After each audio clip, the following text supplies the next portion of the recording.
Baby fruit series day 3 वरणाचं पाणी। नमस्कार मंडळी, आपल्या बेबी फ्रूट सिरीजच्या आजच्या तिसऱ्या दिवसात आपण बनवणार आहोत आपल्या घरात अगदी सहज मिळणाऱ्या तूर डाळीचं म्हणजेच वरणाचं पाणी। नमच्या हेल्दी फ्रूट जर्नीमध्ये आजचा हा एक छोटासा पण खास टप्पा आहे। सर्वात आधी तूर डाळ स्वच्छ धुवून घेतली। नंतर तूर डाळीमध्ये एक ग्लास पाणी घेतले। त्यामध्ये थोडीशी हळद टाकली। ती मऊ होईपर्यंत चांगली शिजवून घेतली। त्यानंतर डाळीचा पातळ भाग घेऊन तो बाळासाठी योग्य असा मऊ केला। बाळासाठी अन्न बनवताना स्वच्छता खूप महत्त्वाची आहे।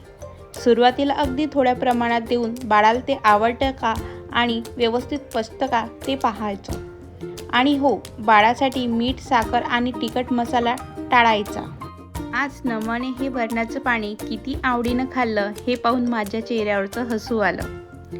Baby fruit series day 3 complete. उद्या पुन्हा एका नवीन आणि हेल्दी रेसिपीसोबत भेटूया। नमच्या छोट्या फ्रूट जर्नीमध्ये तुम्ही आमच्यासोबत राहा आणि हो, लाईक, कमेंट्स, सबस्क्राईब करायला विसरू नका। चला तर मग भेटूया उद्याच्या ब्लॉगमध्ये।